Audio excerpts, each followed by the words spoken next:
ริเขนะสมุทธมัจเจนะปัปพตานังวิวรังปะลีสังนะวิสัตติโสสัคติปะเทโสญตรัตถิตังนัปปะสะเหยมัจจุแปลว่าบุคคลที่เฮ็ดกรรมชั่วไว้หนีไปแล้วในอากาศก็บ่พ้นจากกรรมชั่วใดหนีไปแล้วในทางกลางมหาสมุทรก็บ่พ้นจากกรรมชั่วใดหนีไปสู่ซอกภูเขาก็บ่พ้นจากกรรมชั่วใดเพราะเขาอยู่แล้วในแผ่นดินใดความตายครอบงำบุคคลนั้นในแผ่นดินนั้นเพิ่นได้บอกกับพระเจ้าประสงค์ทั้งหลายเนี่ยเพิ่นว่าบุคคลเฮ็ดกรรมชั่วไว้เนาะถึงว่าจะหนีไปในอากาศก็บ่สามารถที่จะหนีกรรมชั่วได้ถึงว่าจะหนีไปในมหาสมุทรก็จะหนีบ่พ้นกรรมชั่วที่ตัวเองเฮ็ดได้ถึงจะหนีไปในซอกเขาก็บ่สามารถที่จะหนีได้เนาะถึงว่าจะหนีไปอยู่ประเทศใดแผ่นดินใดก็ตามบ่สามารถที่จะหลีกเลี่ยงพยามัจจุราชคือความตายได้เนาะไปอยู่ไสไปอยู่แผ่นดินใดทั้งหลายสัตว์คำไหนเป็นคำนั้นว่าเนาะแล้วพระธรรมสมุทรเจ้าก็ได้ตัดคาถาที่ครูบาได้กล่าวขึ้นมาเบื้องต้นเลยเนาะเป็นภาษาบาลีว่านะอันตริเขนะสมุทธมัจเจนะปัปพตานังวิวรังปะลีสังนะวิสัตติโสสัคคติปะเทโสญตรัตถิตังนัปปะสะเหยมัจจุแปลว่าบุคคลที่เฮ็ดกรรมชั่วไว้หนีไปแล้วในอากาศก็บ่พ้นจากกรรมชั่วใดหนีไปแล้วในทางกลางมหาสมุทรก็บ่พ้นจากกรรมชั่วใดหนีไปสู่ซอกภูเขาก็บ่พ้นจากกรรมชั่วใดเพราะเขาอยู่แล้วในแผ่นดินใดความตายครอบงำคือเราบ่สามารถหลีกหนีจากความตายได้เนาะแม้แต่ไปเกิดเป็นพรหมความตายก็ครอบงำคือกันเนาะเพราะฉะนั้นแล้วเพิ่นจึงได้ตรัสไว้ว่าบ่สามารถที่จะหลีกหนีความตายได้เนาะเฮ็ดกรรมหยังไว้ก็ต้องได้รับผลกรรมนั้นที่พระสัมมาสัมพุทธเจ้าเพิ่นได้ตรัสคาถานี้ก็มีเรื่องราวเนาะมีเหตุเพิ่นจึงตรัสคาถานี้ขึ้นมาก็จะได้นำเอาเรื่องราวที่เกิดขึ้นในสมัยพุทธกาลมาบอกสู่พวกเราทั้งหลายได้ฟังเนาะในสมัยพุทธกาลพระสัมมาสัมพุทธเจ้าประทับอยู่ที่นิโคธารามเพิ่นได้ปรารภพระธรรมเทศนาเกี่ยวกับพระเจ้าสุปพุทธะพระเจ้าสุปพุทธะนี่เป็นญาติของเพิ่นเนาะมีศักดิ์เป็นลุงเนาะเป็นอายของแม่ของพระสัมมาสัมพุทธเจ้านี่นะเป็นทั้งลุงแล้วก็เป็นทั้งพ่อเฒ่าเป็นพ่อของแม่นางพิมพาเนาะก็คือแม่ของพระราหุลจะเป็นเมียของพระเจ้าสิทธัตถะเนี่ยจะเป็นญาติกันเนาะอะไรญาติกันคือว่าเป็นทั้งลุงเป็นทั้งพ่อเฒ่าเนาะพระเจ้าสุปพุทธะเนี่ยเราได้ผูกอาฆาตกับพระสัมมาสัมพุทธเจ้าโดยเหตุสองประการเป็นเจ็บสั่งน้ำใจเนาะเพราะว่าพระสัมมาสัมพุทธเจ้าเนี่ยแต่งงานกับลูกสาวเพิ่นแล้วก็ทิ้งลูกสาวเพิ่นหนีออกบวชนะทุกก็เฮ็ดให้ลูกสาวเพิ่นนี่เป็นไม้เนาะคนในสมัยก่อนนี่ก็คือและทุกโดยเฉพาะแม่นผู้หญิงเนาะถ้าผู้ใดเป็นไม้บ่ว่าจะผัวตายฟาดหรือว่าคือผัวทิ้งนี่นะคนทั้งหลายก็จะเว้าก่อนนะเว้าแนวบ่ดีให้เนาะเพิ่นก็เลยถือนะพระโพธิสัตว์เฮาเนาะหลังจากแต่งงานกับนางพิมพาแล้วก็เกิดพระราหุลออกมาแล้วเพิ่นก็ได้สละบอกออกบวชเนาะจนได้เป็นพระสัมมาสัมพุทธเจ้า เพิ่นได้ถือเอาเหตุนี้เนี่ยเพิ่นก็เลยโกรธแค้นพระสัมมาสัมพุทธเจ้าเนาะว่าพระสัมมาสัมพุทธเจ้านี่ทิ้งลูกเพิ่นหนีไปบวชแล้วก็ปล่อยให้พระราหุลหลานเพิ่นนี่ต้องเป็นคนกำพร้าบ่มีพ่อเพิ่นเครียดแห้งนะเหตุที่สองก็คือเพิ่นเครียดเรื่องอนุญาตให้ลูกชายของเพิ่นก็คือพระเทวทัตเนาะบวชแล้วก็เฮ็ดให้พระเทวทัตนี่ถือแผ่นดินสู่เพิ่นกล่าวหาพระสัมมาสัมพุทธเจ้านี่เป็นเหตุเฮ็ดให้พระเทวทัตนี่ต้องถือแผ่นดินสู่ก็เลย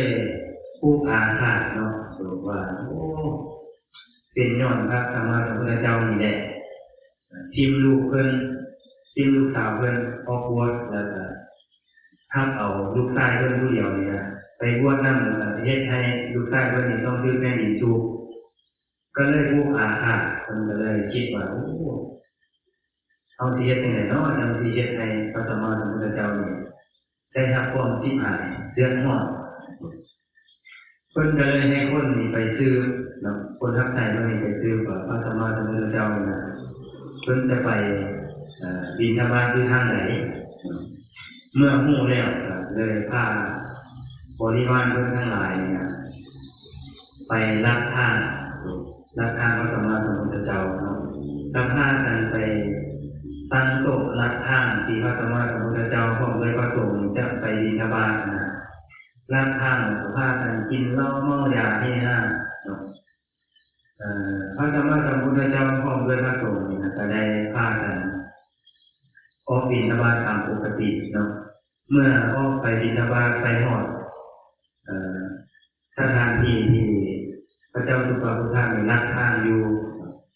คนรับใส่ของพระเจ้าสุปาพุทธะนี่ก็ได้มาถามก็ได้นำข่าวนี่ไปบอกพระเจ้าสุปาพุทธะว่าพระองค์ตอนนี้พระสัมมาสัมพุทธเจ้าพร้อมด้วยพระสงฆ์นี่เดินทางมาฮอดแล้วน้อยเอาควรจะหลีกทางให้เพิ่นบ่พระเจ้าสุปาพุทธะนี่เราจะได้ตอบนะว่าเฮาจะบ่ยอมหลีกทางให้พระสมณโคดมว่าเจ้าจงไปบอกพระสมณโคดมเด้อว่าเฮานี่นะเป็นใหญ่กว่าพระสมณโคดมว่าเฮาจะบ่หลีกทางให้มาอามาตย์น้อยอามาตย์ใหญ่ทั้งหลายนี่นะพระเจ้าก็พยายามบอกให้พระเจ้าสุปาพุทธะนี่นะให้หลีกทางให้พระสัมมาสัมพุทธเจ้าขอหน่อยแต่พระเจ้าสุปาพุทธะนี่ก็บ่ยอมเนาะก็ยังยืนยันคำเก่าว่าเพิ่นนี่เป็นใหญ่กว่าพระสัมมาสัมพุทธเจ้าว่าก็กินเหล้าเฮฮาเฉยเนาะพระสัมมาสัมพุทธเจ้าพร้อมด้วยพระสงฆ์เมื่อบ่ได้ทับการหลีกทางให้แล้วก็ได้เสด็จกลับเดินทางกลับเมื่อเดินทางกลับวันนี้พระเจ้าสุปาพุทธะเนี่ยเราก็ฮู้ทั้งฮู้ว่าพระสัมมาสัมพุทธเจ้าเนี่ยเป็นคนที่บ่แม่นคนธรรมดาเนาะเพิ่นก็เลยคิดระแวงก็เลยคำสั่งให้คนทักใส่ของเพิ่นนี่ให้เจ้าเนี่ยไปติดตามเบิ่งเด้อว่าพระสมณโคดมเนี่ยเราสิเว้าเรียนพอเรียนจนเฮาก็บอกให้คนทักใส่ติดตามไปคนทักใส่เมื่อได้รับคำเนี่ยก็ติดตามพระสัมมาสัมพุทธเจ้าไปเนาะพระสัมมาสัมพุทธเจ้าเนี่ยเมื่อเสด็จกลับมาเนี่ยจะได้แย้มพระโอษฐ์ออกก็คือเพิ่นยิ้มออกมาเมื่อเพิ่นยิ้มออกมาพระอานนท์เนี่ยเพิ่นก็ได้สังเกตเห็นแล้วก็ได้ถามว่าข้าได้พระองค์ผู้เจริญพระองค์นี่นะแย้มพระโอษฐ์ออกมาเนี่ยมีเหตุอย่างน้อยก็น้อยเนาะคือเพิ่นยิ้มออกมาเนี่ยมันต้องมีเหตุเนาะพระอานนท์เห็นก็เลยถามพระสัมมาสัมพุทธเจ้าก็เลยตรัสกับพระอานนท์ว่าอานนท์ท่านเห็นพระเจ้าสุปาพุทธะบ่อานนท์ก็ตอบว่าเห็นก็น้อยพระเจ้าสุปาพุทธะนี่นะเราได้เฮ็ดกรรมอันใหญ่หลวงบ่ยอมหลีกทางให้แก่ตถาคตนับแต่มื้อนี้ไปนะอีก7 มื้อพระเจ้าสุปาพุทธะนี่นะเราจะถือแผ่นดินสู่พระสัมมาสัมพุทธเจ้าพยากรณ์ไว้เนาะเพราะว่าพ เจ้าสุภพุทธะนี่เฮ็ดกรรมนะบ่ยอมมีอ่านให้แก่บุคคลที่มีคุณนับประมาณบ่ได้นั่นก็คือพระสัมมาสัมพุทธเจ้าแล้วก็พระสงฆ์สาวกเนาะเมื่อไปขัดขวางการเฮ็ดกิจของพระสัมมาสัมพุทธเจ้าเนาะก็เลยเฮ็ดให้พระเจ้าสุภพุทธะได้รับกรรมหนักอยู่เพราะว่าพระสัมมาสัมพุทธเจ้าเนี่ยเพิ่นออกไปเพื่อจะไปโคตรสัตว์ผู้ใดได้ให้ท่านแก่พระสัมมาสัมพุทธเจ้าในมื้อนั้นนะก็จะสามารถเป็นที่พึ่งให้แก่บุคคลนั้นได้บุคคลใดได้ฟังธรรมก็จะสามารถได้ดวงตาเห็นธรรมแต่ว่าในมื้อนั้นเนาะพระเจ้าสุภพุทธะจะได้ขัดขวางการเฮ็ดกิจของพระสัมมาสัมพุทธเจ้าของโดยประสงค์ก็เลยเฮ็ดให้คนทั้งหลายเนี่ยแทนที่จะได้ประโยชน์กับบ่ได้ประโยชน์เนาะกรรมทั้งหลายก็เลยตกถึงพระเจ้าสุภพุทธะพระสัมมาสัมพุทธเจ้าเลยพยากรณ์เอาว่าที่นับแต่มื้อนี้ไปอีก7 มื้อพระเจ้าสุภพุทธะเนี่ยจะคือธรณีสูบอยู่ที่กองขั้นใดประสาทของเราเองคนทับใส่ของพระเจ้าสุภพุทธะเนี่ยเมื่อได้ยินพระสัมมาสัมพุทธเจ้าบอกแบบนี้ก็เลยนำข่าวนี้ไปบอกเนาะเจ้าสุภพุทธะเนี่ยว่าโอ้พระองค์เอ้ยข้าน้อยได้ยินพระสัมมาสัมพุทธเจ้าเนี่ยเพิ่นบอกว่านับแต่มื้อนี้ไปอีก7 มื้อพระองค์นี่นะจะถือแผ่นดินสูบอยู่ที่กองขั้นใดกองประสาทของพระองค์เองว่าพระเจ้าสุภพุทธะเมื่อได้ยินแบบนี้แล้วก็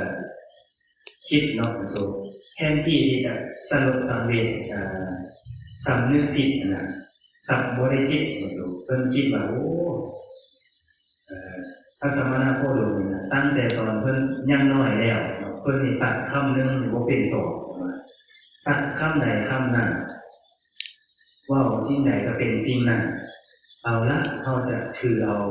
คำบอกของเพิ่นนี้เนาะเพิ่นวางแผนนะเพิ่นว่าถ้าว่าอีก7 มื้อเนาะเพิ่นบ่ถือแผ่นดินสูบเนี่ยเพิ่นจะเอาคำบอกของพระสัมมาสัมพุทธเจ้าเนี่ยไปเฝ้าประกาศว่าพระสัมมาสัมพุทธเจ้าเป็นคนที่เว้าทั่วว่านะว่าเพิ่นบอกเพิ่นว่า7 มื้อเพิ่นสิถือแผ่นดินสูบแต่ว่าเพิ่นนี่บ่ถือแผ่นดินสูบนะเพิ่นก็เลยว่าแอบอยู่แต่พอคนรับใส่ของเพิ่นทั้งหลายเนี่ยว่าให้เก็บเครื่องเก็บของของเพิ่นนำเอาอาหารหวานข้าวทั้งหลายขึ้นไปไว้ในเครื่องประสาทชั้นที่7แล้วก็กำซักเราให้คนรับใส่ของเพิ่นนี่ว่าจะเกิดอย่างขึ้นกระตาบ่ให้เฝ้าประตูไว้ให้ดีว่าเพิ่นแต่งคนที่มีกำลังเนี่ย2 คนเฝ้าประตูแต่ละประตูถึง7 ชั้นนะเฝ้าไว้นะบอกให้บุคคลเฝ้าประตูนี่นะว่าถ้าหากว่าเพิ่นเนี่ยนะมีจิตใจคิดอยากจะออกมาจะลงมาจากประสาทให้คนเฝ้าประตูจับเพิ่นไว้แล้วก็คานเพิ่นไว้บ่ให้เพิ่นลงมาเพิ่นจะบ่ถือโทษโกรธเคืองเพิ่นว่าเฮ็ดจังได๋ก็ได้บ่ให้เพิ่นนี่ลงมาจนครบ7 มื้อเพิ่นว่าเมื่อเพิ่นบอกคนนั้นนี่แล้วเพิ่นก็ให้คนนี่ล็อกประตูทั้งนอกไปก็ให้นางรำนางฟ้อน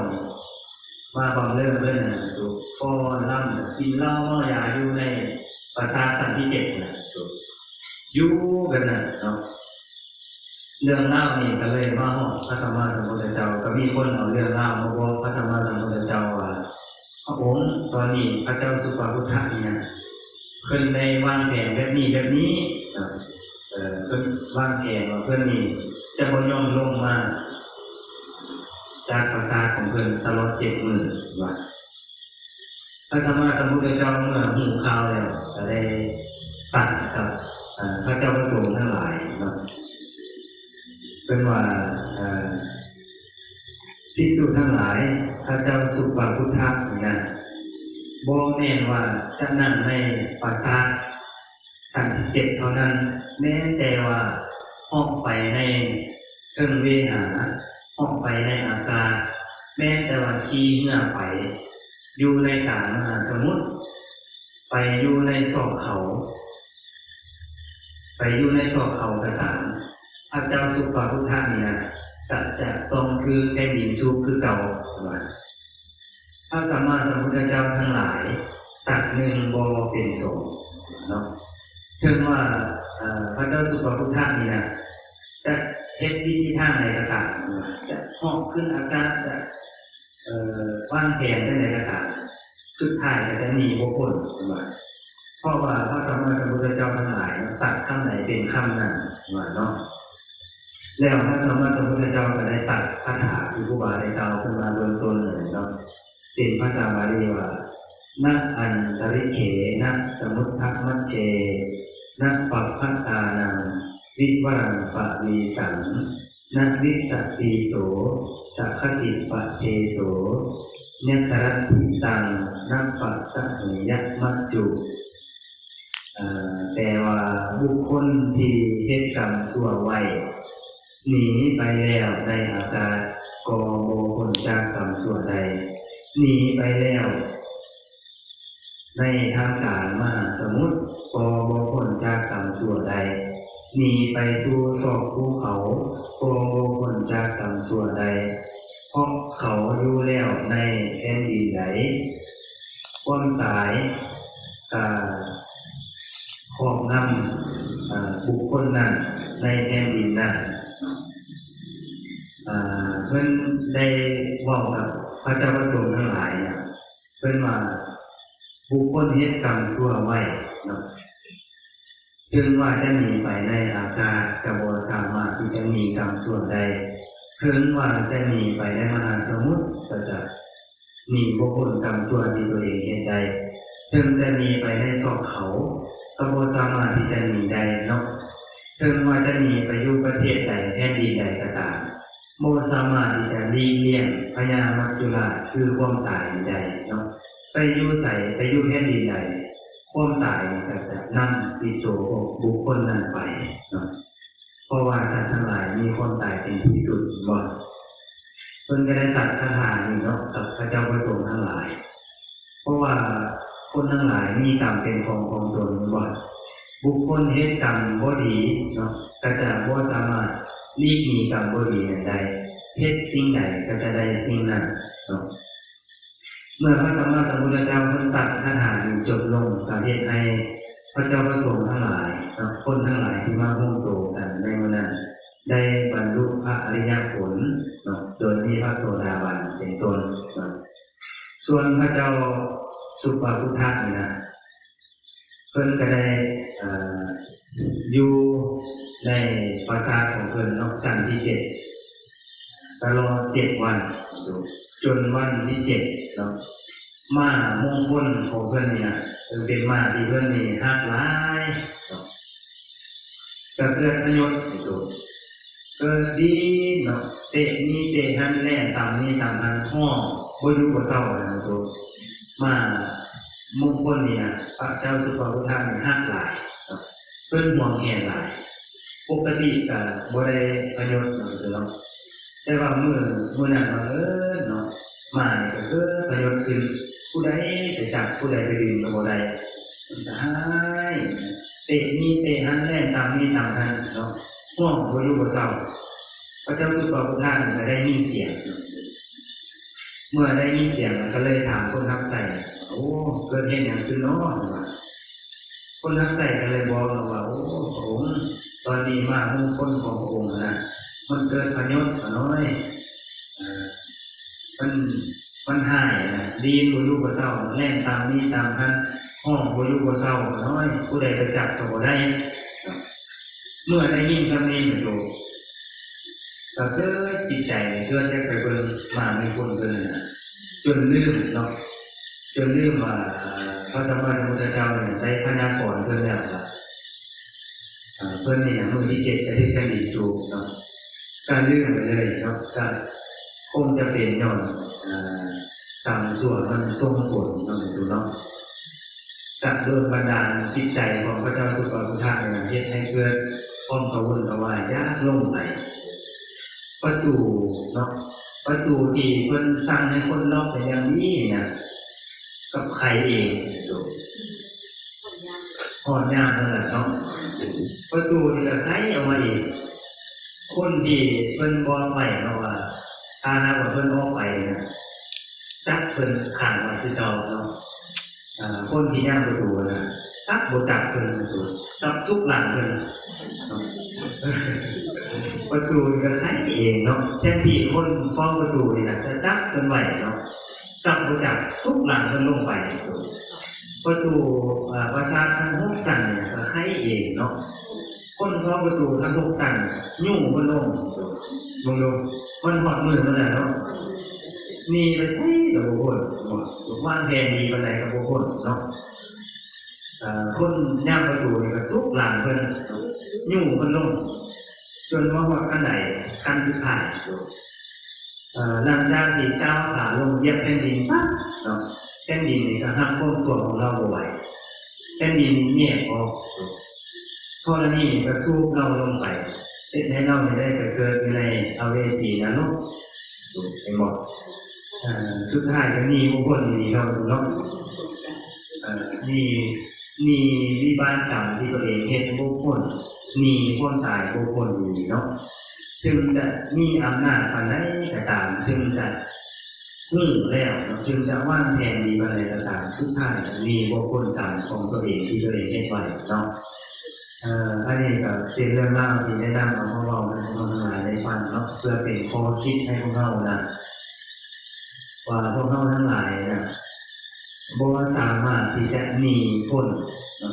กรรมชั่วที่พวกเราทั้งหลายได้สร้างสมไว้ในอดีตใดเนาะเมื่อเราหูแบบนี้แล้วเราก็จะสามารถทับมือได้ของตัวเอาหูแล้วเนาะว่าเราเนี่ยนะบ่สามารถหลีกหนีกรรมที่มันจะเกิดกับเราได้เนาะเพราะว่าเรานี่บ่ฮู้ว่าเราได้สร้างสมกรรมไปอย่างแน่ในอดีตของตัวเมื่อปัจจุบันนี้เนาะเราได้รับผลกรรมใดเราก็ให้เราคิดว่าโอ้มันเป็นวิบากกรรมของเราที่เราได้สร้างสมไว้ในอดีตบอกแต่บ่ให้เรานี่คือโทษโทษเครื่องเนาะให้เรานี่ควรที่จะพิจารณาว่ามันเป็นวิบากกรรมของเราบ่สามารถไปแก้ไขได้แล้วสิ่งที่เราจะเฮ็ดได้นั่นก็คือสร้างเหตุสร้างปัจจัยในปัจจุบันของเราเพื่อจะเฮ็ดให้เราได้รับ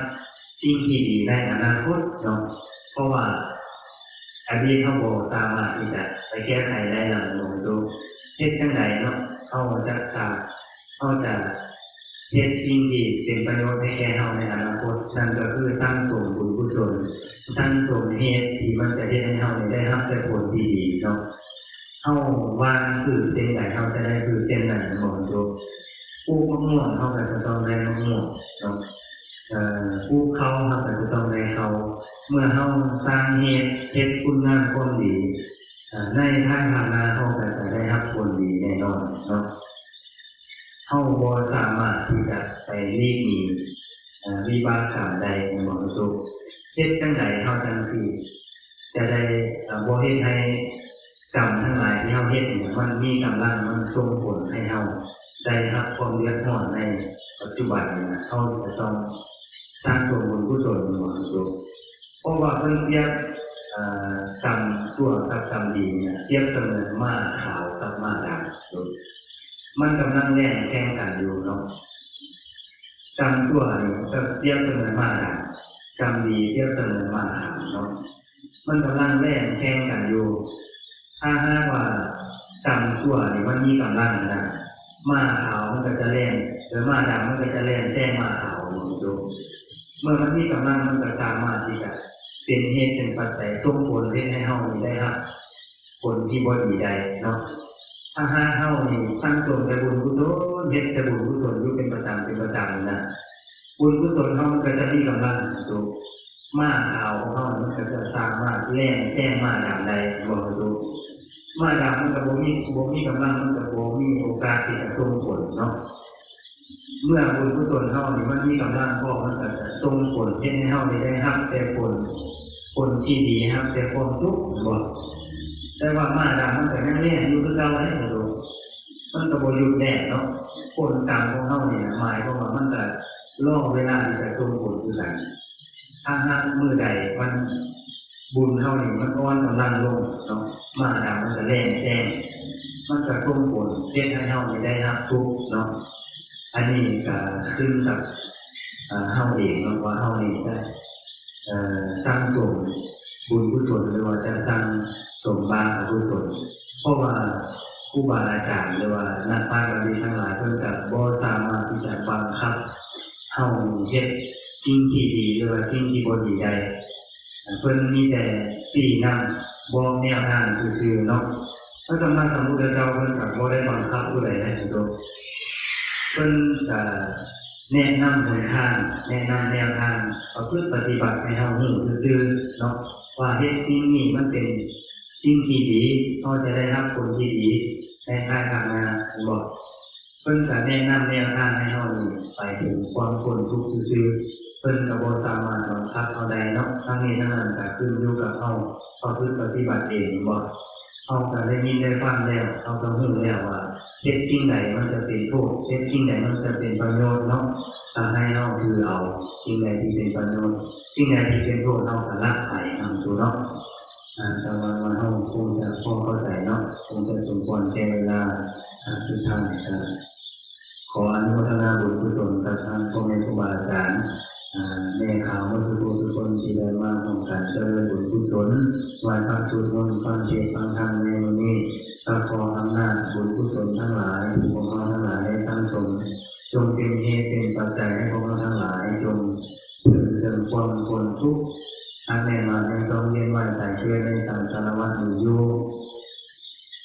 จะขึ้นสารชื่อว่าคำว่าบ่มีจะได้มีแก่พวกเราทั้งหลายให้พวกเราทั้งหลายไปเกิดในประเทศที่สมควรพบการสมาคมกับนักปราชญ์บัณฑิตเป็นผู้ที่มีโภคสมบัติบริวารสมบัติเป็นผู้ที่มีศรัทธาทางในพุทธศาสนา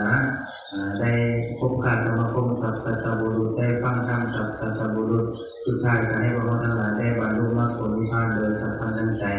โดยตัวกันหมดทุกท่านทุกคนเถิดสาธุ